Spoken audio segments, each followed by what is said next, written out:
Good evening, Bhante. Good evening, brother and sister. Good evening, Ariana. We Good can evening, start in Bhante. a Good bit of evening, time, brother. please. All right, Bhante, thank you.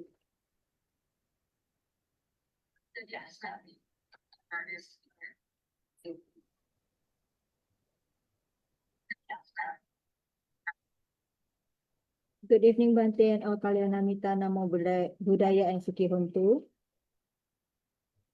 I'm Aliana and welcome to Ti-Ratana Vihara Friday Sutta discussion by Bhante Dr. Ganggodawila Chandima. This is the day 150 of Sutta discussion, the second class of Satipaṭṭhāna Sutta with topic Ānāpānapabba, or the section on breathing in and out, exercise 1 in Satipaṭṭhāna practice. Satipaṭṭhāna Sutta is the 15th sutta that have been chosen by Bhante Chandima for this sutta discussion. In previous classes, Bhante has discussed about Manggala Sutta, Ratana Sutta, Metta Sutta, Sigalowada Sutta, Dhammacakkappavattana Sutta, Sabbasawa Sutta, Patākamma Sutta, Patama Samajivi Sutta, Alawaka Sutta, Dajaga Sutta, Girimananda Sutta, Chulakamma Vibhanga Sutta, Chunda Sutta, and Digajanu Sutta, which Bhante has elaborated those sutta in depth. For those who have missed our previous classes, please check on Ti-Ratana Vihara Ānāpānapabba Klang YouTube channel. We have uploaded the previous classes there. We are always welcoming newcomers, therefore please share around about this class to other friends or family members so that whoever that wish to join the class via Zoom where we can engage directly with Bhante can contact the Vihara administrator, or you can join the class from Ti-Ratana Vihara Facebook channel, where we broadcast the Sutta class live on every Friday evening from 8:30 till 10 p.m. Kuala Lumpur time. Now let me introduce to you about our speaker, Bhante Dr. Ganggodawila Chandima, who is the associate editor of the Journal of International Buddhist Studies, or JIBS, which is published by the Buddhist Research Institute of Mahachulalongkorn Raja Wijaya University in Thailand. Bhante was previously a research fellow at the Center for Studies in Religion and Society, or CSRS, at University of Victoria, Canada. Bhante Dr. Chandima was also Theravada Buddhist chaplain at the University of British Columbia in Vancouver, Canada, from year 2012 to 2016.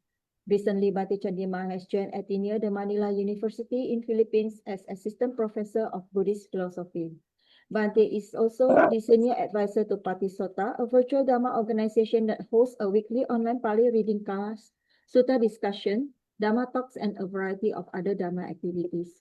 His Dhamma works can be accessed at www.patisotta.blogspot.com, and we also can follow Bhante at Patisotta Facebook account. Without further ado, we welcome once again Bhante, and as always, thank you very much for the wonderful guidance and teaching. Sadhu, sadhu, sadhu. Thank you, Ariana. Good evening, Dhamma friends. Welcome back to our Friday Sutta discussion day 150. Before we get started, shall we pay respect to the Buddha? Sadhu, sadhu, sadhu. Namo tassa bhagavato arahato samma sambuddhassa. Namo tassa bhagavato arahato samma sambuddhassa. Namo tassa bhagavato arahato samma sambuddhassa.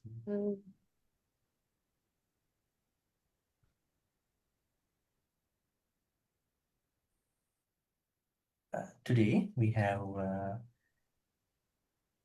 Lim, Aliana, Kim, Margaret.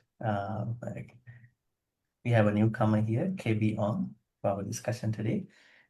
Kelvin, Melinda, Ochu Wong, Serene, Paduma Annie, TC, TC Lim, Cindy Eo, Kim Neo, Chanli Lim Eng, Sumita Corina, Ong, Jessica, Aipo, Joe, Hemahi, and Suvi Ki, Wu, Yuan Lee, Joshua Tan, Sin Fong, Jacqueline Lin, Susan Yu Hui Cheng. I can still read the names, still we are a small group, so should be okay. Welcome everybody, and I hope that you can catch up, especially the newcomers. You should be able to catch up because we just started Satipaṭṭhāna last Friday. So today is the day that we are going into Satipaṭṭhāna exercises, starting from Ānāpānapabba. So we will be looking at Satipaṭṭhāna exercises every day that are coming under different Satipaṭṭhānas. I hope that we will go perhaps a few more days for Kayanupassana, mindfulness based on the body. And out of all the Kayanupassana practices, Ānāpānapabba, Sati meditation takes precedence. So let's take a look at the text over here.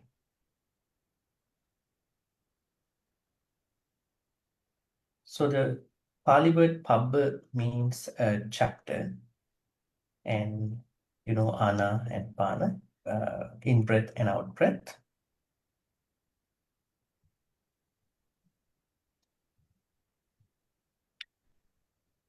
Okay, so may I ask a couple of you to read Ānāpānapabba? You only need to read the Pali sections in bold colors, which I have made them bold, like starting like this.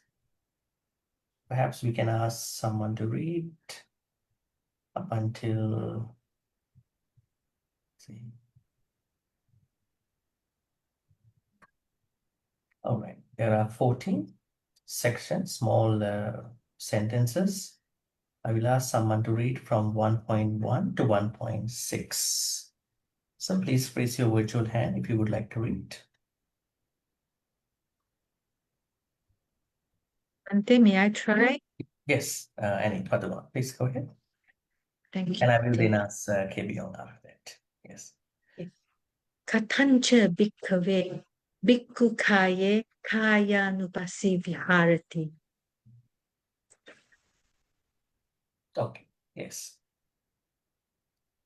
Da bhikkhave bhikkhu anyagato va rukkam mulagato va sunyagaragato va nisidati palanka abhijitva ujungkayang panidaya parinkang satin upadapetva.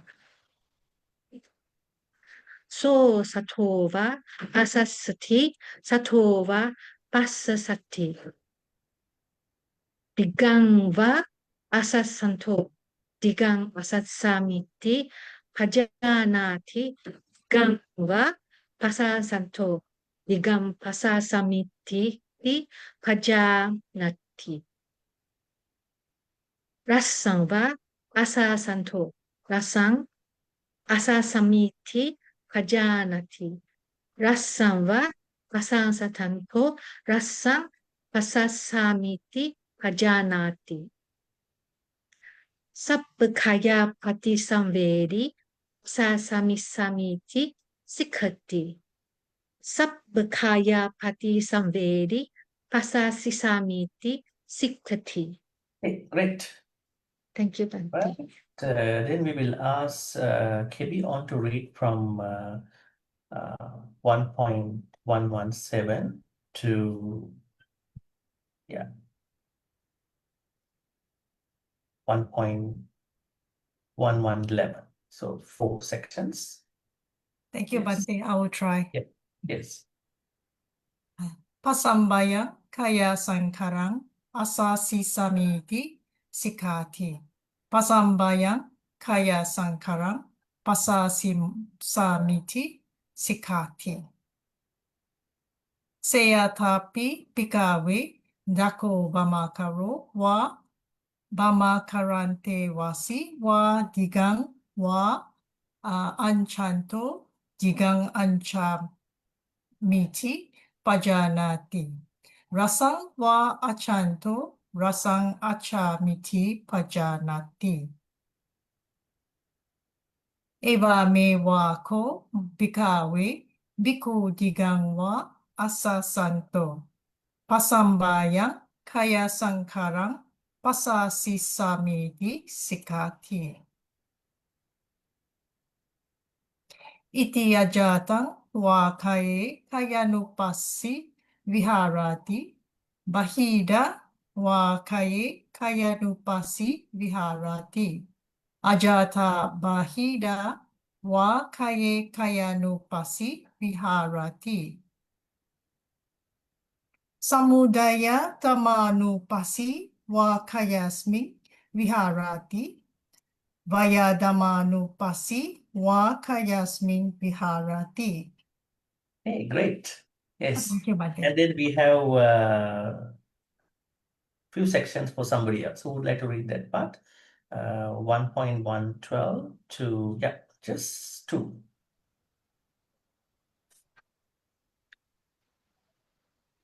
Please raise your virtual hand.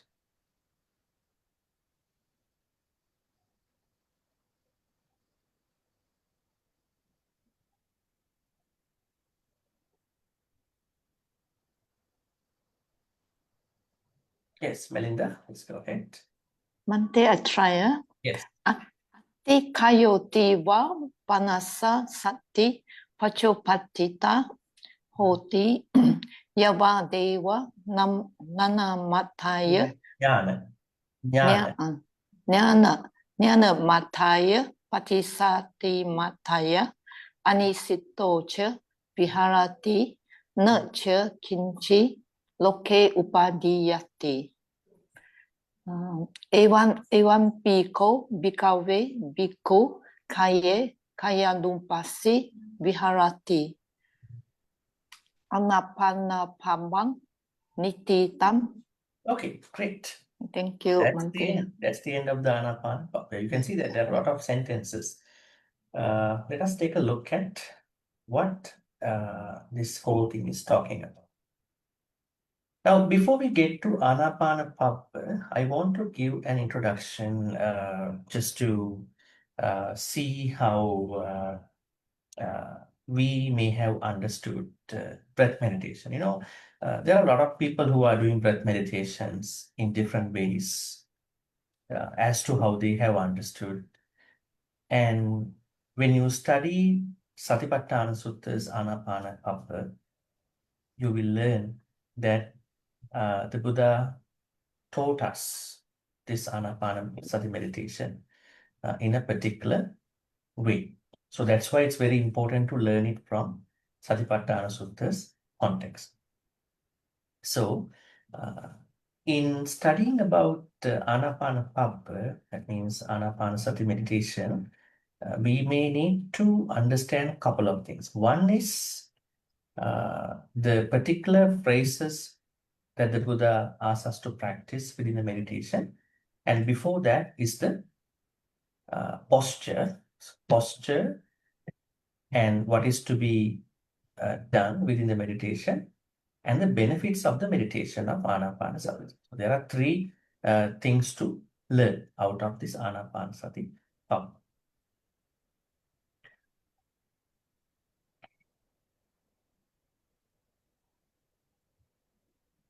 Why Kāyanupassana Ānāpānapabba? Why does it get called as Kāyanupassana Ānāpānapabba? It is because Ānāpānasati meditation or Satipaṭṭhāna exercise comes under Kāyanupassana, right? Why can't it be fallen into Vedananupassana? Why we can't put it under Vedananupassana? Breath and feelings. Any thoughts? Is it this one or no? Is it because it's observing the body, Bhante? This is primarily about body, physical part. Feelings don't have a physical part, right? But there's something very interesting. Feelings can be monitored through breath, right? So when you understand all Satipaṭṭhāna exercises, you will come to a certain observation that breath is the core meditation in this Satipaṭṭhāna framework. Why is it? Let us say someone is very hungry, right? Does hunger carry some sort of anger sometimes? When you are Discomfort. hungry, Yes. you feel sometimes angry. Yes. Yeah. Yes. Discomfort and all. Yes. Then you will understand that I should not go hungry. I have to eat earlier, right? You will plan it. But when we go through emotions, I would say certain situations with regard to negative mental states, breaths will give us an indication. Think about a moment of jealousy that someone is going through. How do I know that I'm going through jealousy? Actually, a lot of people don't know that they have jealousy. What they know is there are reasons to become jealous. That's what they know. But as they go through jealousy, issa, they can notice certain changes with regard to their breath. When they are getting angry, if they can watch their breath, they can understand certain changes with regard to their breath patterns. When they go through anxiety, when they go through depression, when they go through fear, they can observe certain changes with regard to the breath. May I know what are those changes?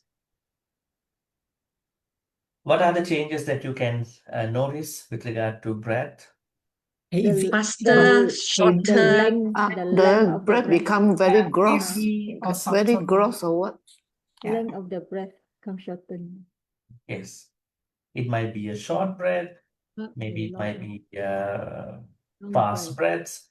You might stutter, you might lose your voice, right? A lot of things are displaying through the breath. So that means in order for us to combat, overcome akusala, learning about breath will be the best methodology, Satipaṭṭhāna methodology. It doesn't mean others are not important, but through the breath, through watching our breath, through understanding changes with regard to the breath, one can understand that I am going through some sort of akusala experience. Can we also use that to understand our happiness too? Do you display any changes with regard to your breath when you become happy?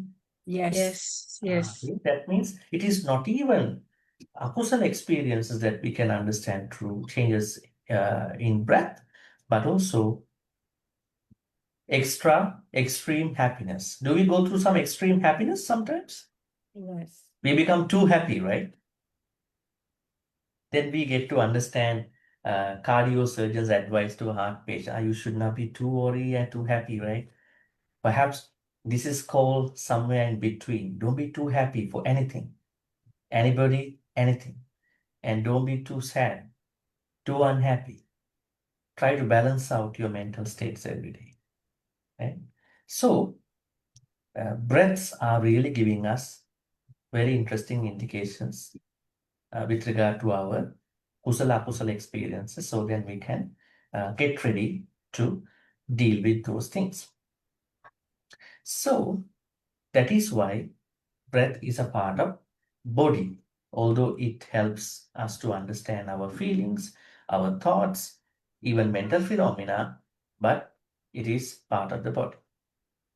Katancha bhikkave bhikkhu kaye kaya-anupassī viharati. Now, Buddha is asking monks about kaya-anupassana, and then he points out Ānāpānasati meditation practice. Ideally speaking, Ānāpānasati for a Buddhist monk or a monastic contemplative could be a monk or a nun. Oh, now in this case, we are learning from lay people version. Even anybody here. Aranya gatova, rukkhamula gatova, sunyagara gatova. The Buddha suggests 3 places here, right? What are they? Aranya gatova, rukkhamula gatova, sunyagara gatova. It might be a forest. It might be a tree. It might be a sunyagara. May I know what is sunyagara? Hut. Empty hut. Empty hut. That's what the translation is about. Empty Yeah. hut. So do we have to find out an empty hut for this meditation? Solitude lah. Just a place, empty place. Maybe for- maybe quiet place. yeah, quiet place. Actually, nowadays it's very difficult for us to find out quiet places sometimes. But anyway, a place that we can practice it in a peaceful way. It doesn't need to be the forest. It doesn't need to be a tree, right? It might be your house, but you have a worry, you have a complaint. Many people complain about their house. House is not my meditation place. I have to go to the temple. I have to go to XYZ places. They have already given a meaning about the house. House is not for my meditation. I have to exit the house. Then my meditation will come.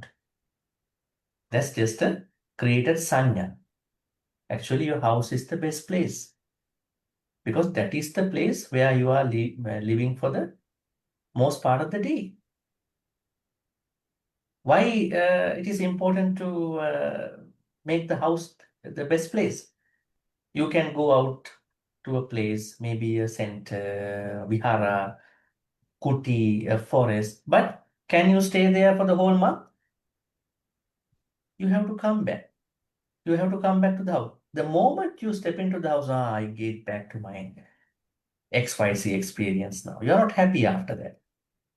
So then why, time to time, if we can go to a place, there's no problem. Go to a vihara, kuti, maybe a sort of quiet place. Why we are not making it up to our house, our comfort zone? Why is our comfort zone the worst place for meditation? I think our comfort zone should be the best place for meditation. But we have to make it happen. So how we can understand the posture, location with regard to the breath meditation here is to redefine our place.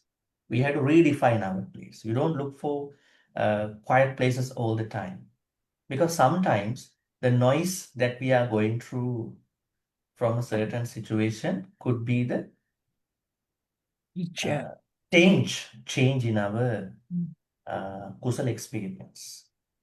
I think we discussed already about these things. Remember, I shared with you a story.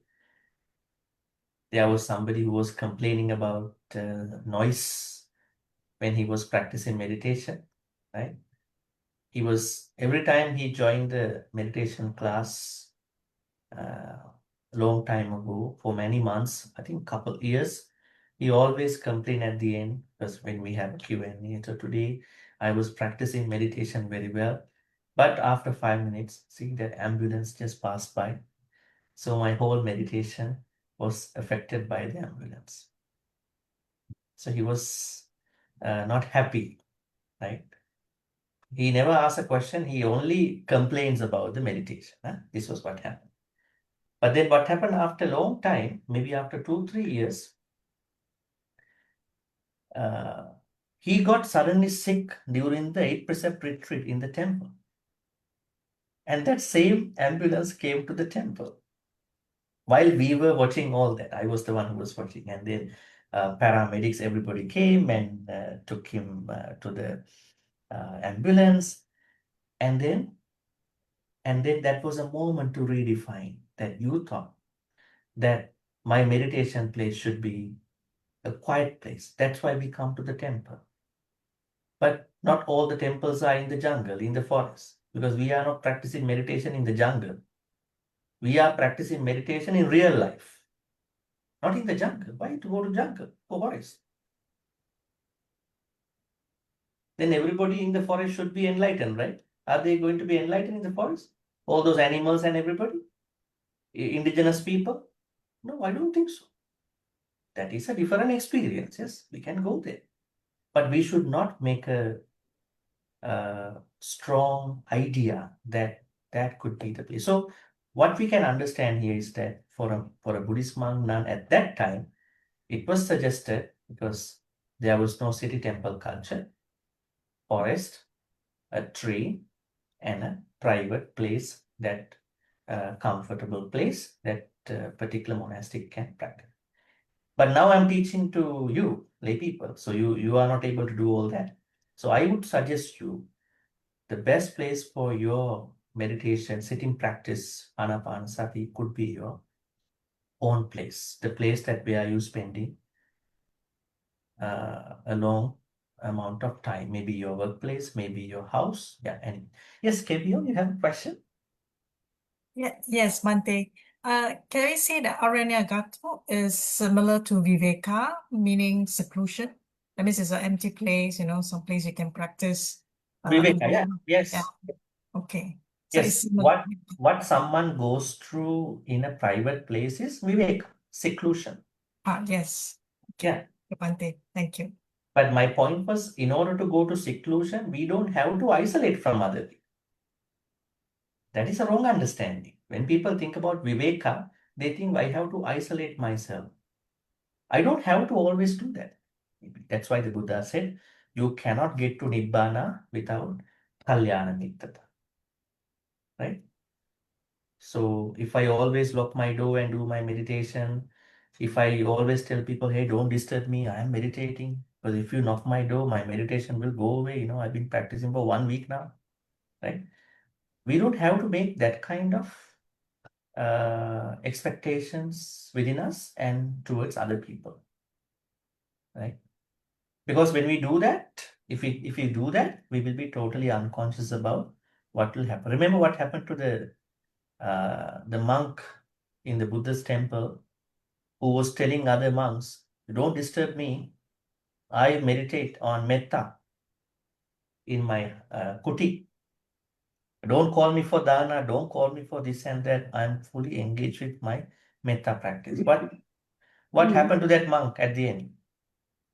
So one day, other monks noticed that there was a cobra came into the temple.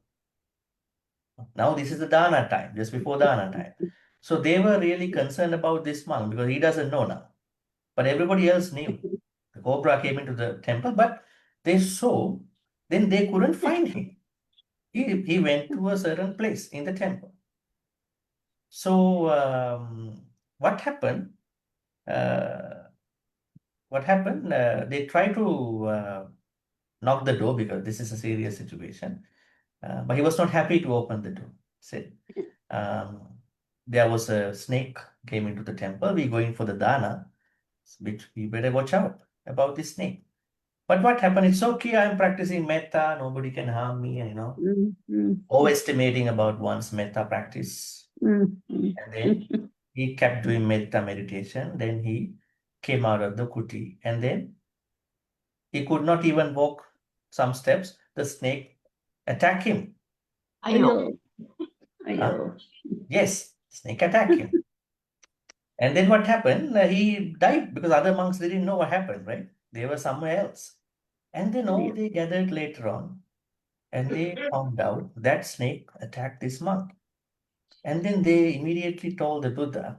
The Buddha was in the temple, the same temple. That particular monk, he was practicing metta. He doesn't even like us to contact him during the time. So why did a snake attack? If we had really practiced metta, why would these animals not give some kind of support for the practice? Right? And the Buddha said, yes, he did practice metta, but he did not practice metta for snakes. Particularly, yes, that's the point. And then the Buddha said in the sutta, we have to practice metta to all living beings. But depending on the location where you are living, you have to bring into certain animals who are living near your place, so that those animals can feel your metta. Then the Buddha gave 4 types of reptiles: Virupaka, Irapata, Chabhyaputta, Kandhaputta. Right? So that's why it is said that we need Kalyana Mitras. What if the monk had talked to other monks, was in some kind of contact by keeping his own meditation? Perhaps he could have been safe. That's why we not only need Kalyana Mitras to grow in us, we also need Kalyana Mitras to know some spiritual warning problems. Spiritual warning. You are in a temple, and temple means a lot of things are happening in the temple, right? Not even Dana, not even Dhamma talk, not even other things. It's a place where many living. So you have to be aware, conscious, what's happening around me. Not that you lock the door, close the door, you do your own meditation. So this is also another thing to think about, another case to think about with regard to this seclusion. So seclusion is the way how to spend the time within a sunyagara. Anyways, so you find your own comfortable place for the breath meditation. And then, okay, then it's about posture. Pallankam abhujitva. Pallankam abhujitva means it would be better to practice breath meditation by having our legs cross in that. But it is not always a desideratum to many people. When they have problems with regard to knees and all that, they can still practice while sitting down. But this is ideally speaking. And then ujung kayang panidaya. Ujung means uprightness, straight. Kayang panidaya. That means setting the body upright. Why is it important to keep our body upright in this breath meditation? So It that is- you don't feel sleepy or tired. That is one thing. Second thing is we can balance out our energy, viriya or samavayama. Third thing is that it is very important to keep our structure proper. That's why when you do walking meditation also, you have to walk in a proper way. You can check whether you walk in proper, whether you have a hunchback. That's very important, because any issue with regard to our structure can be a problem with regard to taking care of our body. That is one thing. Second thing is that the blood flow is flowing properly when we keep our back straight. And the other thing is it's very difficult to watch our breath if we are not keeping our body upright. This is very important to keep our body upright. But if someone is having a medical problem with regard to doing so, it should be okay. At least that person is doing in some ways. But ideally speaking, it's better to keep our body upright. Not even that. Parimukang sating upattapetva. Parimukang sating upattapetva. This is a very important observation. Parimukang means, what does mukha mean here? Mukha means face, right? Face, Bhante. Yeah. Face. Pari. Around. Around the face. Pari means, In round front. is one meaning. Pari means in In front of. front. Because we need to understand that with regard to the early Buddhist, otherwise I would say the Buddha's exact Satipaṭṭhāna version of breath meditation is asking us not to localize our attention to the wind element. Have you seen people are localizing the place for the wind element? I would say air element, Vayu Dhatu. Yes. Where are they localizing? Tip of the nose, Nostril. Belly, tongue, belly, Nostril. belly. belly. Upper palate. What's that? Upper palate. The tongue. The palate. So then where are those teachings coming from? Buddha has never told that kind of thing. Buddha said, never localize your, never localize at paying attention to a certain part of the Vayu Dhatu in the breath meditation. But the Buddha simply said, try to pay attention to the front area of your face to feel the Vayu Dhatu. not the nose, not the tip of the nose, not the lips, not the belly or abdomen or anything. Where are those teachings coming from? They are coming from later traditions, right? You name it, you know what those traditions are. They are coming from those traditions. Because now you might think about certain things. What is the problem in counting breaths? What is the problem in counting steps? Buddha has never told us counting, but counting might help you to start off. And what is the problem in watching my own abdomen rise and fall on my belly? Then you localize your breath. Every time your breath meditation works, only when you can watch your tummy. Right? I think it's better to have a big tummy than to watch that rise and fall of the belly, which is not important here. And what about tip of the nose? Maybe the lips. All these are localizing the attention of breath meditation, which Buddha did not say in this Satipaṭṭhāna Sutta. Right? I think you are very much interested to know what did the Buddha exactly say about how to do the breath meditation. So Buddha said that parimukhaṃ satiṃ upat, bring your mindfulness in front of your face. Not to the nose, not to the lips, not to the eyes, never to the tummy, never to other places, but to the front area of your whole face. Why? This is where we are dealing with the outside environment. Parimukhaṃ, mukhaṃ means face. So when you do the breath meditation, you are going to watch, you are going to feel that breath, what you call the wind element, from the face area. Parimukhaṃ satiṃ upattapetva, and then the Buddha is bringing us into what to do. So 1.1.2 is telling us the place. First, it talks about the place, and second, posture. Third area of focus, right?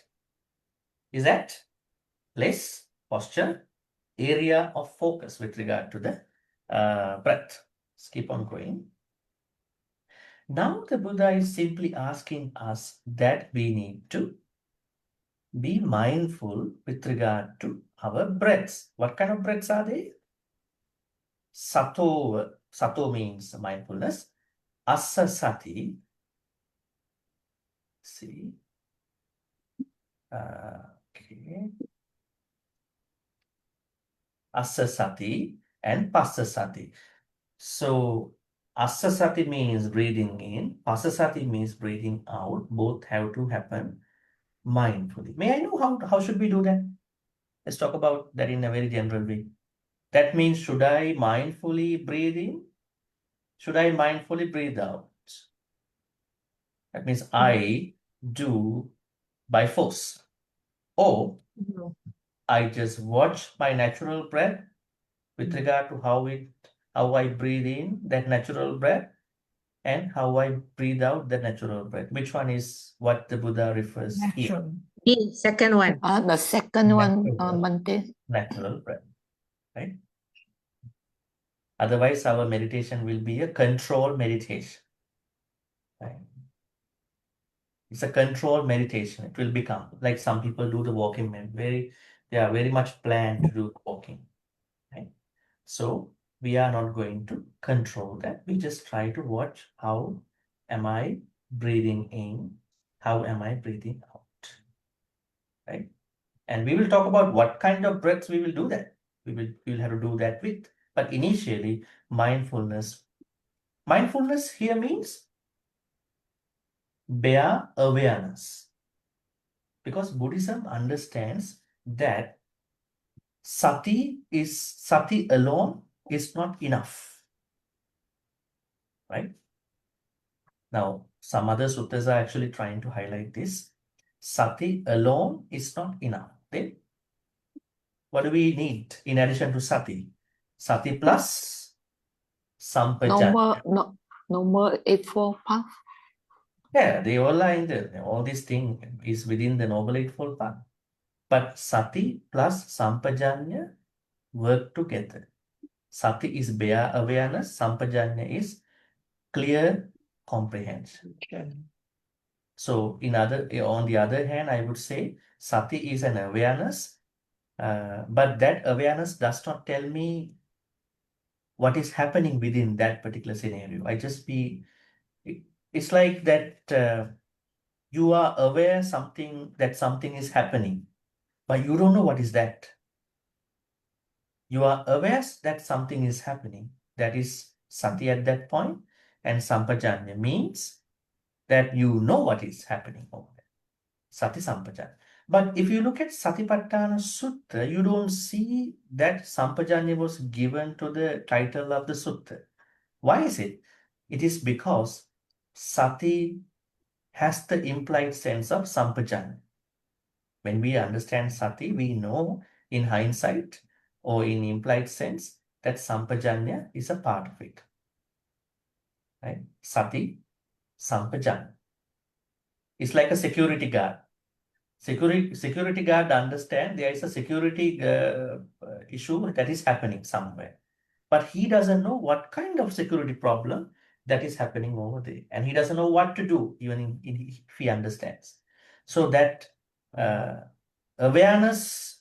awareness alone is not enough. Sati alone is not enough. It must be worked together with Sampajanya.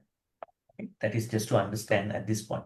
So now when the Buddha is telling us that when you go through natural breaths, breathe in, breathe out, you need to be mindful, right? Then which part is Sampajanya part? I know that my breaths are happening in a very topsy-turvy, zigzag way now at this point. I mean, just to give an example. Then I'm thinking, why is it? Why is it? Comes from Sampajanya part. Then I had to do an investigation for that awareness. I understand something is going on, but I don't know what is that. I don't know what is that has to be met with Sampajanya part. So Sati Sampajanya together make me a better person within the Noble Eightfold Path. Okay, so basically the Buddha is asking us to be mindful, which has Sampajanya inside of that mindfulness. And then the Buddha is asking us to understand Sampajanya version within that mindfulness. I have to look for what is happening within that mindfulness. Then I may have to go through certain things. What are they? Then I have to understand that there are certain breaths that are happening. Diga, Rasam, Sabbakaya Patisambheda, Passambaya Kaya Sankara. All right. So there are 4 things that I have to understand with regard to my clear comprehension level. Number 1, Digangva Assa Santu, while having a long breath, if that natural breath is going to be a long breath, then I have to understand through my clear comprehension that this is a long breath that I am breathing in, Pajanati, and Digangva Passa Santu, when I breathe out that long breath, I know that I am breathing out that long breath. Now the problem is that how ready are we to notice this during our breath meditation? How ready, how capable are we to notice this part? You might notice, okay, long breath. I'm breathing in the long breath. And in a moment of time, when that long breath goes through arising, staying, going away, fading away parts, I breathe that out. How conscious am I? How mindful am I to notice those changes? So that is a talent here. That is the first talent that we have to have in this Ānāpānasati meditation. Next time when you do the Ānāpānasati meditation, try to check whether you can notice it in that very subtle, very short moment, then you are very capable, right? It might take time, but if you improve yourself to that point, you will be able to do it. And second, the similar phrase, I'm not going to read all that. Rasang wa asasang. Rasang means short, long, and now short. Let's say I'm breathing in a short breath. At that point, I am going to be mindful that how am I, or how I am breathing in that long or short breath. And in a moment of time, when that short breath is going through arising, staying, and fading away moments, how am I going to breathe that out? So how clearly can I digest this arising, staying, and going away within breathing in activity and breathing out activity, right? That is a talent here. So now first long and then short. It might be changed too. Sometimes short might be the first, long might be the second. But in any ways, the meditator is paying attention to those things. Third, Sabbakaya patisangvedi assasisamiti sikkati. You know what is assasisamiti, pasasisamiti? Assasisamiti means breathing in, pasasisamiti means breathing out. But sabba, what is sabba? Kaya patisangvedi. All body feelings. Sabba means whole. All. Sabba means whole. Kaya means body. Patisangvedi means experiencing. So I will breathe in experiencing the whole body. Why did the Buddha say this? We will pick it up from the notes later on. So when some people practice breath meditation, they might isolate their breathing experience from the body. And the Buddha is saying, don't isolate it, because breathing is a part of this body experience. Just like how we go through feeling, just like how we go through pain, just like how we go through happy feeling, right? Don't isolate that thing. That means when someone practices breath meditation, one should not think that it is only the breath that I can understand. I don't need to understand the rest. Or it is only the breath I am understanding. The rest is not my focus today. So never ever isolate it. While breathing in and breathing out through whatever the breath type, long, short, one has to understand. I now breathing by experiencing the breath as a total, as a whole experience of my body. Okay, we will learn that in the notes later on. And then Passang Bhayang Kaya Sankara. Again, Asasisamiti means breathing in and breathing out. So while you keep breathing in and breathing out and you are watching those breaths, at this point, this is the last one here, you are going to watch your Kaya Sankaras. What are your Kaya Sankaras? May I know what are they? Calming the body. Bodily actions. Huh? Bodily actions. Kaya I'm physical asking physical process. Is it bodily physical function. process, Bhante? Okay. You don't have to think a lot. Kaya Sankara means breathing in and breathing out. This is the very thing we've been discussing. When someone asks, tell me what are the Kaya Sankaras that you have within you, that is my in-breath and out-breath. Mm. Now, what is happening as I watch my long breath, my short breath, and I do not isolate my breath from the whole body experience, that is the point I can properly calm my Kaya Sankaras down. I can calm them down. And I also come to a certain understanding that my in-breaths and out-breaths are super calm at this point. So that means in order for someone to practice kusala, And to avoid akusala, one has to calm down one's kaya sankharas, also vachi sankharas, also mano sankharas. But kaya sankhara means in breaths and out breaths. I think in the notes I have hyperlink. You click on that link, it will take you to a sutta. I think Chulavedala Sutta. There, Arahant Dhammadina shares what kaya sankhara are to her ex-husband, Visakha, in that sutta. It's clearly given that in-breaths and out-breaths are the kaya sankharas. Now, when I practice breath meditation according to the Buddha's exact, precise ways, first I look for the place and I sit in the right posture, and then I bring my focus to the right place in my body, and then I will look at three important areas within the breath meditation. What are they? Long breath, short breath, and being able to bring my breathing experience into the overall bodily experience. And at that point, I can understand that I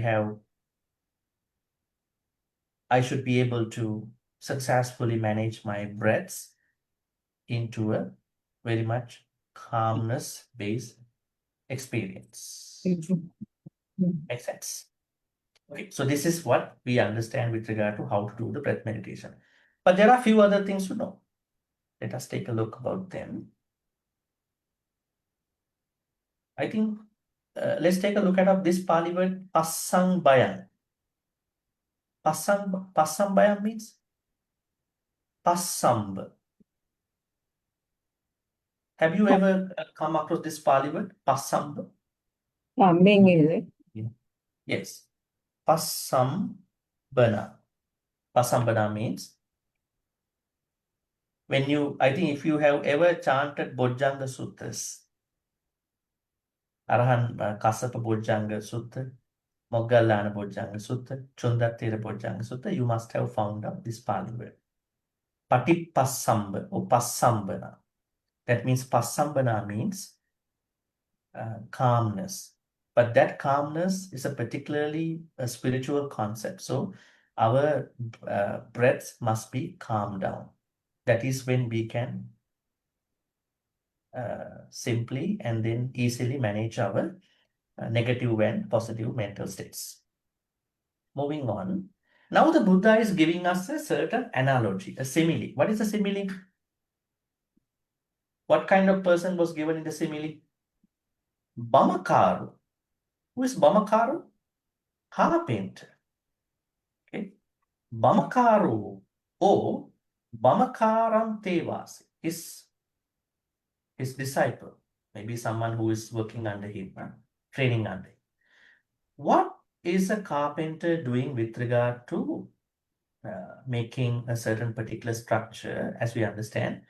Dakko means skill, Bamakaru, carpenter, or carpenter's student. Digang wa anchanto digang anchami iti pajanati. So now, making a long straw, I make a long straw. What does it mean? Now the carpenter wants to make a long straw, and he wants to do it by understanding that I have to do it. He nicely Marking. mark it. He nicely mark it because he knows he has to do. On the other hand, now he wants to do a short. On the other hand, Rasangwa Anchanto, now he wants to make a short straw, and then Rasang Anchami iti pajanati. And he understands that he has to make a short straw. Are some carpenters making some mistakes with regard to making short and long those markings? It is not very usual, right? Because they have to focus on the measurements, right? In the same way, the Buddha is asking with regard to a meditator who is practicing breath meditation, that particular meditator has to particularly understand the different types of breaths in the meditation. And not even understanding that I go through a long breath, I also have to watch it as a long breath. Just like the carpenter. Now, carpenter understand I have to make a long stroke here, but maybe out of his misunderstanding, he might make a short stroke. Then the whole structure will be messed up. Maybe the customer also will not be happy about him, right? How come? I told you to make a long stroke here. Yes, I know, but I was distracted. So then the meditator has to understand when he or she is going through a particular breath, the similar breath has to be similarly understood in his or her experience. And then Evameva ko bhikkave bhikkhu, digang va sasantu, and etc. etc. The meditator has to understand when he or she is going through a long breath. One has to particularly understand it has to be long breath, short. We might bring in another type of breath here, which the Buddha did not particularly mention. What is that? Mixed breath. Okay. Because sometimes we feel not all the breaths are long or short. Sometimes there might be breaths that are not to be taken as a standardized long breath nor a short breath. Might be a mixed breath. Little bit of long, a little bit of short. Right? So we might add that in the implied sense sometimes. And then, okay, now we have come down to a very interesting point. Okay. Now the Buddha is telling us, now you know how to practice breath meditation, what to focus, how to spend that time. But breathing, breath meditation is not only watching breaths as they are. There is another level to do. There are other couple of things to be done with regard to breath meditation. Now he is explaining there. First, he is saying, Iti ajjattang va kaye kayanupassi viharati. Ajjata means internally. Now the meditator is going through breath meditation internally. How does he or she go through meditation internally? Meditation knows that I am the one who is going through this long breath, short breath, mixed breath, experience in the whole body, calm in the breaths. I am the one who is going through. But the Buddha brought up something very interesting after this. He said, not only meditators have to watch one's own breath, they must also have the right attitude with regard to Bahiddhava. The next one is in the same section, you can see. Iti ajjattangva, here, and then Bahiddhava. What does Bahiddhava means? Then ajjata Bahiddhava. May I know what is Bahiddhava means? External. Yeah, definitely, literal means externally. But what is externally here? May I know from the people who've been practicing breath meditation for many decades already? Don't be shy. Other objects. Come. Bhante, is it the wind element around us? No, this is not about wind element. The Now environment around we us. discussed about the place of attention already. If ajjata is about my breath, with regard to how I experience long, short, and etc., then what could be the Bahiddha? Other objects, Bhante, is Huh? it? Is it other objects? Other objects mean? Other people's breaths. But he's saying the internal. Long time ago, when I was conducting a breath meditation, long time, somebody wrongly understood breath meditation. We did not even talk about these things. And then he said it was very difficult for me to catch up with the breath. Then I asked, how did you practice it? He was trying to watch how the person next to him breathing in and out. Very tiring, huh? Because he was just trying to focus on that person next to him. right? The whole 1 hour, right? So here Bahidda means the Buddha knew when people meditate on their own, because for many people meditation means they sit down or be stay quiet and then to contemplate on something. The Buddha knew there is a high chance that these solo meditators will end up with a sort of selfishness about my meditation is better than the others. I meditate better higher than the other people. That's why the Buddha is saying here, no, not even you focus on your breaths. You have to universalize that every sentient being in this universe, breathe in, breathe out. You don't have to notice the other person. You just simply understand that particular cat, dog, yakka, ghost, deva, they all breathe in and breathe out. That understanding. Then you understand this is not a very, what you call, Shangri-La kind of experience, you know. This is a normal thing. But today I focus on that. Maybe in my meditation, I focus on that. At the same time, I universalize all that. Think about this moment when you are achieving something in your life, maybe money, maybe another achievement. What if at the same time, if you are going to universalize, there are other people who are going through this same thing, right? I think then that will help us to stabilize our mental states, not to become very much into unnecessary pride, prejudice, putting other people down, right? In the same way, when you go through pain, you have a pain, maybe you have a knee pain, then you're going through, you think about someone you know who is going through cancer. What about her pain? That pain must be very terrible, more terrible than my one. You feel like, okay, that means I universalize everything.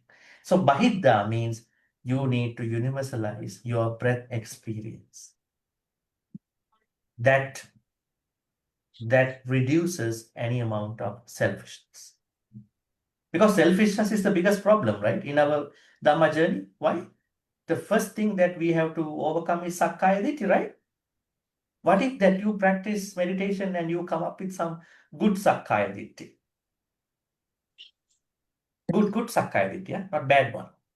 You create a very high level of self-image about you. I am better, I do more kusala, I do more dana, I do more chanting, I come to sutta discussion, I am very kind, right? What if that you will elevate that experience, that will create another level of good Sakkaya Ditthi? I mean, this Sakkaya Ditthi is all bad. We have to overcome that. That is why the Buddha said, we have to do it ajjata, internally, bahita. Buddha not even said that to Ānāpānapabba. He brought this one to all the Satipaṭṭhāna exercises. When you do Vedananupassana, when you do walking, how to do this in the walking meditation? You walk. As you walk, you are seeing how you lift your foot, how you move forward that particular foot, how you place it down, how is the other foot is being lifted, how is it moved forward, how is it being placed on the ground. Then you are thinking, I can notice my foot experience. At the same time, I have to know that all these other sentient beings walk in their own way. Right? They do it in their own way. So I universalize. Maybe I wish them wisdom. Maybe they also can do walking meditation one day. They want to. Right? So that's called Bahita. And then not even Bahita. The Buddha even said Ajjata Bahita. Internally and externally. Sometimes you need to think these two at the same time. Ajjata Bahita. Okay. Now there are 3 things to do while you are watching breath. Not even that. Think about this part. Samudaya. Samudaya. Vaya. Okay. And then this part too. Samudaya Vaya. This has to be bold. Huh? It hasn't been bold. Samud, that means 1, 2, 3. Then the 4th thing to do while this meditation is going. 6. Samudaya means Some people wrongly understand this. Some people think that samudaya means my breath is starting. Vaya means my breath is going to be finished and new breath is popping up. And samudaya vaya means the both. No. Samudaya here means I can only breathe or my breath is started because I have a body. That is why this breath is arising. And vaya means why my breath is fading away. It is because my body produces so many number of breaths. Samudaya vaya means the both. So it is not that particular breaths starting, staying or going away. It is the connection that the breath has to the body. Okay. So now as you do the breath meditation, you are going through this part 2. Now there are Ajjata Bahidha 3, Samudaya 4, Vayadhamma 5th, and Samudaya Vayadhamma 6th. And we come to the last one, the most important one as well in the process. Attikāyoti va panassa Satipaṭṭhāna hoti. Can we discuss a couple of these words? Attikāyo, there is a body. Panassa Satipaṭṭhāna. That means now I come to a certain mindful understanding that there is a body as long as the body is conditioned by the 5 aggregate. That is something to be understood in the implied sense. Because earlier it is said samudaya vaya with regard to that breath cannot arise without there is a body. There must be a body for breath to arise. So then I understand to the extent that my body is existing with regard to the changes of Panchakanda, I understand body with mindfulness. Not even that. Yavadeva means as long as. Jnana mattaya patissati mattaya anissitota viharati. Mattaya means to the extent. Patissati. May I know what is this Pali word? How to separate out this Pali word? Patissati. Pati. Sati. Now can you find the meaning for Patisati? Sati means mindful. Pati. What does Pati mean? Again and again. Repeated mindfulness Continuous. is being used now. At this point, I need to have a repeated mindfulness, continuous mindfulness. For what? To the extent of my understanding that there is a body conditioned by 5 aggregates, which has a connection to my breath, starting of my breath, staying of my breath, and going away of my breath. I need to have that repeated mindfulness to catch that phenomenon. It is not just a mindfulness, Patissati. Patissati means continuous mindfulness or repeated mindfulness. Not even that. Anissito cha viharati. May I know what is anissito? Anissito. Actually, we are nissito. Nissito means all our thoughts are associated with craving, wrong view, and conceit, right? That's why we are giving a very hard time to other people, not even to other people, but also to us. Our thoughts are always associating with tanha, ditti, and mana. Now the Buddha is saying that as someone successfully practices breath meditation in this particular way, that person's thoughts at that point onwards become unassociated with craving, wrong view, and conceit. Why? There is a repeated mindfulness happening, and the person understands breath not from the breath itself, by understanding the synthetical nature, connected nature that the breath has to the body. Now you may understand that this breath meditation is not only watching the breath, right? This is what I wanted to tell you today. Breath meditation is not just watching a long breath coming, short breath going, and mixed breath coming and going. So I am good. I did the breath. No, breath meditation is a process. This is what the Satipaṭṭhāna Sutta is saying. It is not too bad. I mean, too difficult. But if you really understand the process, then you will see it. And then what is happening? Anisthitod. Now your thoughts are unassociated with tanha ditthimana. We will discuss them later on. And more importantly, nacha kinchi loke upadiyati. No upadana at anything in the world. Actually, when we perceive the world, what is the world? May I know? Inner world. What is the inner world called? Five aggregates. 5 aggregates. Right? So do you have to travel to that place by a flight to get into your inner world? No. No. It is inside. Normally we want to travel, right? To find out the world, explore. Yeah. It's okay to understand, but our real world exists within the Panchakanda context. Our core is Panchakanda. But Panchakanda is not bad. What is the bad thing over there? We all have Panchakanda. Even Buddha had Rupa Vedana Sanya Sankara. Arahan Sariputta had Rupa Vedana Sanya Sankara. What is the problem with regard to Panchakanda? People are not happy with Panchakanda. That is why they are bringing Panchakanda into Pancha Upadanaka. They bring the Panchakanda 5 aggregates into Upadana level. This is why in the first Dhamma talk, what was the first Dhamma talk Buddha gave? Ānāpānapabba. Sutta.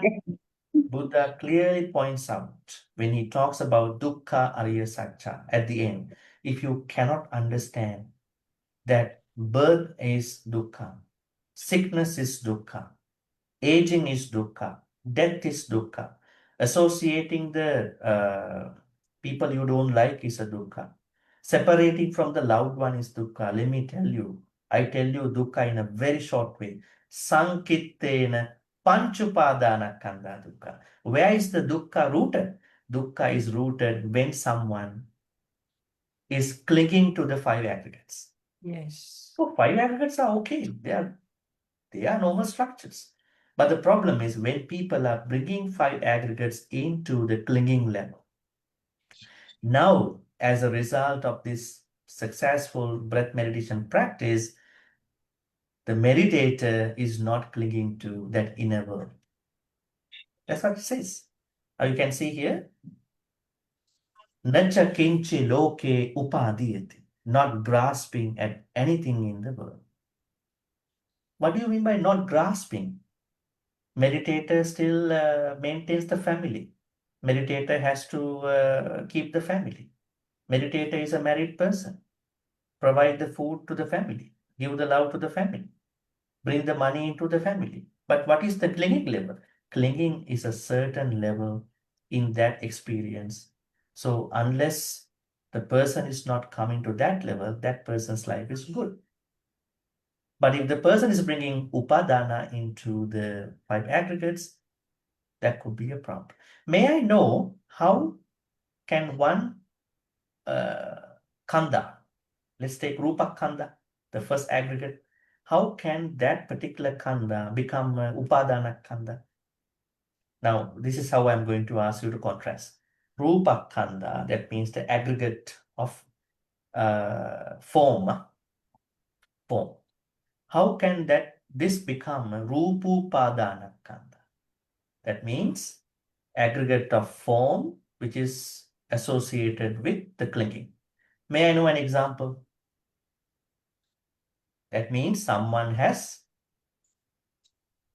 developed clinging towards one's own form or maybe somebody's form.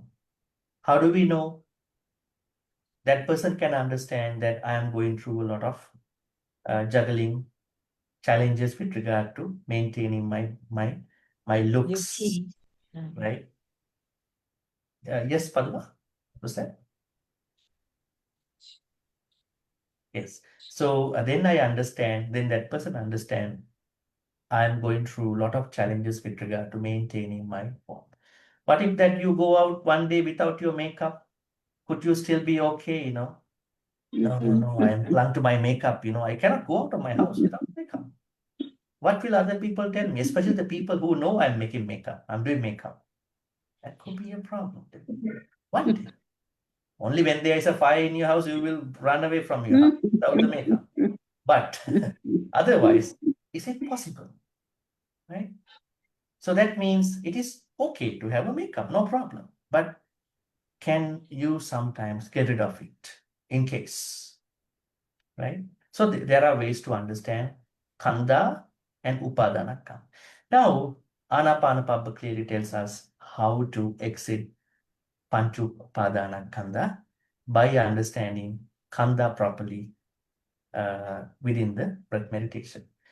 Let us take a look at our notes now within our short time. Okay, first note, posture for breath meditation. We discussed already about it. Second, mindful breathing. We discussed that. Definitely, it has to be a mindfulness plus clear comprehension with regard to arising, presence, fading away of breaths. Third, this part we have discussed. Experiencing the whole body in breathing. What we call Sabbakaya Patisangvedi. Asasisamiti Pasasam. Whole body refers to the entire duration and cycle of in-breath and out-breath, rather than the anatomical body. That's what I wanted to say. A lot of people pay attention to the anatomical body. Breathe in, breathe out. Maybe they try to localize, which is a very wrong thing. Localize a certain place. Now here, we cannot get to the experience of this whole body without by only limiting us in looking at the anatomical physical body. There, we have to understand the total duration and the overall cycle of in-breath and out-breath. That is, the meditator is fully aware of the beginning, middle, and end of each breath. Whole body Sabbakaya can be understood in two ways. One, the full span of the breath itself from its beginning, middle, and end. Second, the awareness of the breath as it connects with and influences the entire physical body is felt as a unified field of sensation. Not many people do that. They think it's only by looking at a certain place of my breath, I should be good to carry on my breath. No, I have to bring this breath experience into each part of the body by paying attention to in front of my face, but I know it is connected to the overall bodily experience. That is called Sabbakaya Patisangvedi. Not even that. At the same time, this idea allows that breath awareness, Ānāpānasati, is situated within Kayanupassana. So the breath is experienced in connection with the physical body as a living process, not separate from it. Thus, the meditator feels the breath in the whole body in the sense of the bodily field of experience. Furthermore, experiencing the whole body of the breath is a training in unbroken mind, which is what you call, what's the Pali word for this? Patisati. Patisati. We combine it, we call it Patisati. Tracking each breath completely rather than partially. It shifts attention from noticing a single point, like this is the wrong way to do that, localizing, such as the nose, tip, or chest, to encompassing the flow of breathing as a complete phenomenon. That's pretty interesting. Now, when someone only localizes the experience of breath, that person will end up with a certain place in the body. But when someone brings that true experience in the whole body, the person will not look at it as a partial experience. He or she will connect it to the whole overall bodily experience with to that. That's why it is not a good idea to localize, isolate. Then Passambayang Kaya Sankara, calming the bodily forming, which is the last process in the breath meditation. This is a link. When you click on that, you will go to let me see, the Sutta, as you can see here, take us to Chola Vedala Sutta. So you will see Majjhima Nikaya is 44. You can see over here, see, okay, how many processes are there? The Dhammadina answers, there are these three processes: physical, verbal, and mental. But man, because the husband is asking from wife, what is the physical process? What's the verbal? What's the mental process? Breathing is a physical process. This is called, the translation is very complimentary. We have to say breathing in and breathe, or in breaths, out breaths. And Vachi Sankara means Vitakka Vichara, placing the mind and keeping it connected with our processes. And Sanya Vedana are Mano Sankara. Now here we go back again. This is what we call as Pasang Bayang. That means within the breath meditation, you are calming your in-breath and out-breath. That is called Pasambati Kaya Sankara. Right? If breath meditation happens nicely, it should happen. And then moving on, please read those sections because we don't have lots of time to read. Carpenter's analogy we discussed already. It has clarity of awareness, just as the carpenter's success depends on attentiveness. The meditator's progress relies on mindfulness of each breath and on the meditation experience. Sometimes you can teach, but you will never learn until you do it. As a carpenter's skill grows through repeated practice, so too mindfulness of breathing becomes refined through steady cultivation. Sometimes your teacher cannot teach you everything. You only understand on the meditation, like how you go to a job. You don't get that experience earlier, but while being on the job, you become very efficient, effective to fulfill that job. So same thing applies to breath meditation. Observing the body in the body internally and externally. This is what I just discussed already. And see, universalizing. Finally, observing the origination and vanishing of the breath, samudaya. The meditator understands that the in-breath and out-breath arise and continue only so long as the body exists. So this samudaya does not mean the start of the breath. It means that breath is connected to the existence of the body, because breath is conditioned by life itself. On the other hand, vaya means the meditator also understands that when the body no longer exists, I mean, when the person understands, when I die one day, what will happen to my breath? When life comes to an end, there will be no experience of in-breath and out-breath. Breath ceases along with the body. That is called vaya. Samudaya means that connected existence. Vaya means disconnected nature of the breath from the body. And both, samudaya, vaya. Okay, the last one, I think we will finish from here. The benefits of mindfulness of breathing, freedom from grasping, you can see here. Yava deva jnana mattaya, as a consequence of cultivating mindfulness of in-breath and out-breath, the meditator gains just enough knowledge and clarity to deal directly with the process of breathing. And Patisatimattaya, mindfulness becomes stable and continuous. Pati, guarding the mind of distraction. Anisthitocha vihara, as a result of this practice, the meditator does not rely on craving, wrong views, michariti.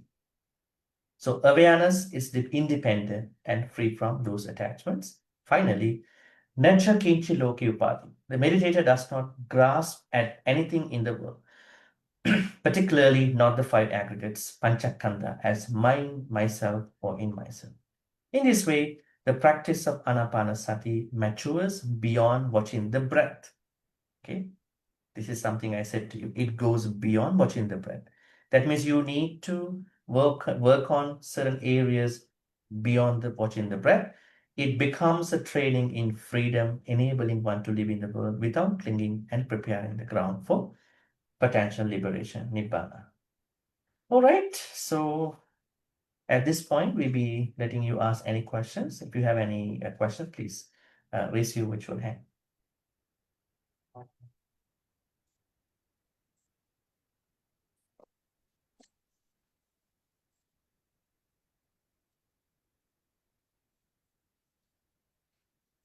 Any questions about today? Yes, Joshua. Hi, Bhante. Yeah, Hi, please Bhante. go ahead. Sorry, Bhante. I mean, this one, it may not be in the slide, but I just want to clarify my doubt. Bhante. Isn't the so-called the light, what they call is nimitta, right? Is there anything that they mention in the Ānāpānasati Sutta or in the Nikayas? No, the idea of nimitta comes in the Visuddhimagga. It's a post-canonical work that was written in Sri Lanka by an Indian monk, Buddha Ghosha.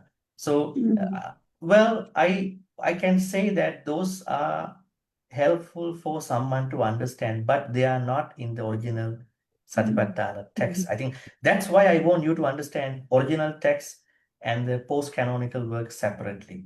But if you learn every meditation practice from Visuddhimagga, you think that is Buddhism, right? That's the problem. So that's why we have to learn from the sutta, original sutta, because here, nimitta itself, I mean, the practice itself is the nimitta here.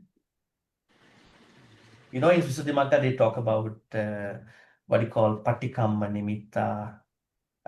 What else? They are talking different nimittas. But in the Satipaṭṭhāna Sutta, Buddha says, following the process itself is our nimitta. Okay. Thank you. What should one does when during the breath meditation, the breath becomes so light? This is another area I want to discuss. I couldn't discuss that. I am going to add the practitioner's experiences and what we'll go through. For that, I'm going to show you a document for that. Let's see that document here. This is from the practitioner's point of view and the understanding. Okay, got it. Now, some people might be very curious as to what would happen to me as I do my breath meditation. I tell you, if you are practicing breath meditation well along these processes, you will go through changes, transformation in this perspective. They are all embedded in these practices. Progress of breath meditation, number one. Wrong indications. What does it mean? As you know, when many people go through their breath meditation practices, they come into a certain place, what you call, they see colors, they see rocks, they see that they are floating here and there, right? So these are, according to philosophy, we call it fallacies or wrong indications. But keep in mind that this is a good indication that you have succeeded through a certain level, but don't become curious in finding what those colors are. I remember there was somebody who said, Bhante, I saw a black rock. And the person next to him was thinking, I didn't see that black rock. I said, never mind, don't worry. It is a successful place. Maybe you might have seen something else. Maybe you might have seen nothing. You feel good about it. But some people, they go through certain indications. Then, second is the meditator might come to a level called breathless stage. What does this mean? Does it mean the meditator is going to die during the meditation? Breathless? So the No. breath is so subtle that you cannot feel Breath it. becomes super, super refined. Because the idea here is that the more you refine your raw breath, the calmer you are. Now, if you look at our normal situation, do I have a refined breath now? Oh, I can hear my breath now. I can feel my breath. My coarse breath, my raw breath is giving me a hard time. And I'm not super calm now. That is what it takes. If you are a very calm person, next time when you talk to other people, introduce other people, look at that person, very calm person, doesn't talk anything, always quiet, reserved. But that is not the Buddhist way to look at that calmness. In order to call someone calm, you go and see whether that person is going through breath challenges, except some health problems. So that means if the meditator successfully makes way from wrong indication, not become part of the wrong indication, successfully follows the very process of the breath meditation as we discussed under Ānāpānapabba, meditator will come to a stage that meditator does not feel the raw breath that much anymore or that much. Not even that. If the meditator successfully makes it to the third level, at that point, we say meditator may go through thoughtless stage. What is this thoughtless stage? That means meditator does not have the consciousness anymore. No, this means there is no cognitive dysfunction that is happening to the meditator. Meditator can handle his or her thoughts much easier compared to before. Earlier, meditator had a lot of thoughts. This thought come, that thought come, very distracted. But at this point, meditator can handle the thoughts that are popping up in his or her mind. Maybe less thoughts are coming, I could say that way. Less thoughts are coming to the meditator. So meditator can manage. Why are some people not able to manage their thoughts? So many thoughts are coming because they are so curious about what's happening in the Panchakanda, making Panchakanda a Panchupadana Kanda, right? That's why. So then, if the meditator who has come to the third level can make way going forward, then a meditator will come to a stage called contemplations. With regard to anicca, change, this is what we call viraga, dispassion. This is called cessation, nirodha. Letting go means patinissagga. Can I share with you one example for change? Maybe we can, I don't think we have a lot of time to ask a lot of questions. Think about a recent change that happened to all of us in the last couple of weeks, okay? And then you bring that experience as a change. This happened to me. Maybe I have become very much into eating sugar things. Later on, I understood through my Buddhist practice, I need to be sugar-free time to time, you know, I mean, Buddhism is not about eating whatever I want and then getting sick and thinking everything is anicca, right? Buddhism giving us the idea, reminders, hey, walk away from unnecessary practices. So then that person looks at, okay, I made it. At least 2 weeks I was sugar-free in whatever my own way. That change, how that change affected me from the time I was not sugar-free and after the time I became sugar-free, I think about it. So in that way, when the meditator comes to the contemplation level, meditator can easily bring up personal experiences with regard to change, anicca, what you call viraga, dispassion, and nirodha, cessation, and then patinissagga, letting go. So, Aliana, the answer to your question is that you ask, what should one does when during the breath meditation, the breath becomes so light and lost? Should one keep watching the breathing or follow the calm? Actually, people become lost or overwhelmed in their meditation or breath because they don't know the procedure. So when they follow the procedure, there's no to minimal chance of getting lost because most breath meditations are only anatomical meditations. They are very anatomical. They ask you to look at one place of the body. And once you cannot see that place, you are out of the meditation. So if you follow this Ānāpānapabba way of meditation, by understanding the progression of the breath meditation, which I just now said, wrong indications, breathless stage, thoughtless stage, and contemplations, you are good to go without minimally becoming distracted. Okay, we will take, maybe there's another question. Can I use my breath to push my backache out of my body during meditation? Well, these are things you could think about. You could try certain things, but if you ask me the textual way to practice it, it is better to use breath to understand your kaya sankhara. Although you should be okay to do it because you want to be comfortable in your posture. Okay, any question? Maybe we'll take one more question and we will wrap this up. About today, Ānāpānapabba. Right.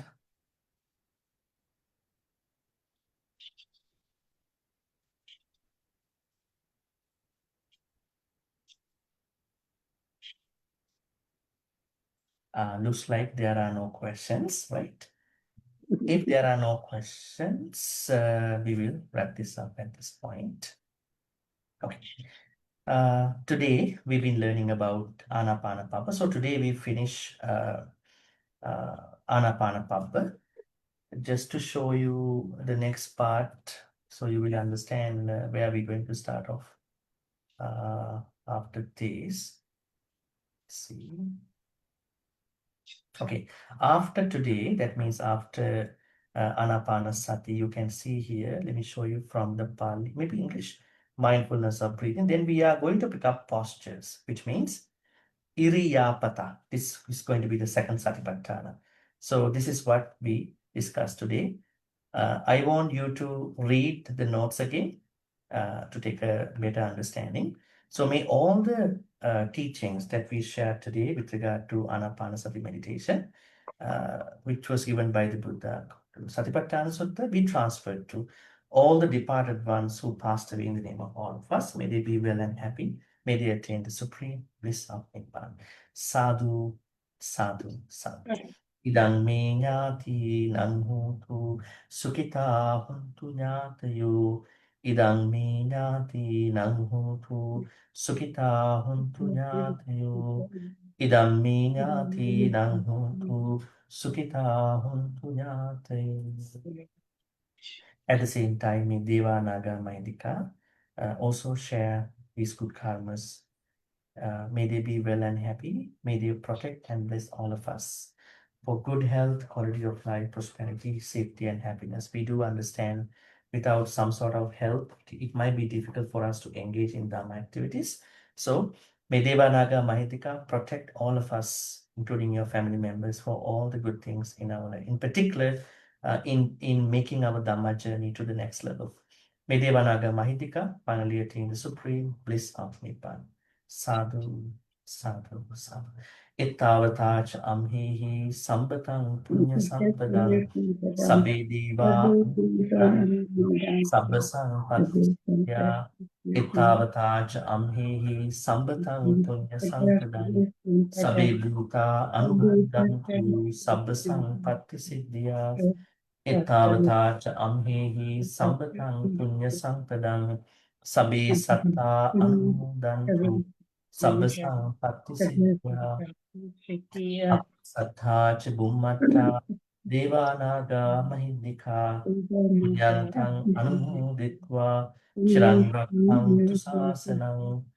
Akasattha cha bhummatta devanaga mahindika punyantang anumoditva chirang rakkhantu desanang.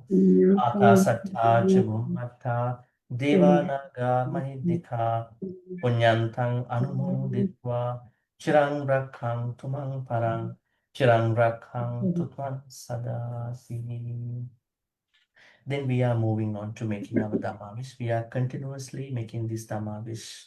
Our Dhammavish is to be surrounded with Kalyana Mitras who have accomplished in Saddha, Sila, Chaga, Panya, and who can affect us in their Saddha, Sila, Chaga, Panya, for us to accomplish in those four important virtues. At the same time, may we become Kalyana Mitras to as many sentient beings as we meet in our sansaric life till we attain Nibbana. Imina punya kammena mami bala samagamu satang samagamu hotu yavanimbana patiya. Finally, may all the good karmas we've been making today by learning about Ānāpānasati meditation exactly in the Buddha way. May all these good karmas be supportive and helpful for all of us to attain the supreme bliss of Nibbana. Sadhu, sadhu, sadhu. Abhivadana siddhissa niccang baddha pachāyino chattaru dhamma baddhanti ayuvanno sukhang balam ayurarogya sampatti sagga sampatti mevacha ato nibbana sampatti iminate samicchatu. Sadhu, sadhu, sadhu. with those blessings, wishing you a pleasant good night till we see again to discuss about Iriyapata second Satipaṭṭhāna meditation. Have a good night, everyone. Thank you. Good night, you, Bhante. Bhante. Thank you very much, Thank you, Bhante. Bhante. Good night, brother. Yes, Sadhu, sadhu, Thank you very much. sadhu. sadhu, Bhante and everyone. sadhu, Bhante and everyone. Thank you. Good night, Good night. everyone. Take care. Thank you, Bhante. Bhante. Thank you, Sadhu, Bhante. sadhu. The other one, Sarana.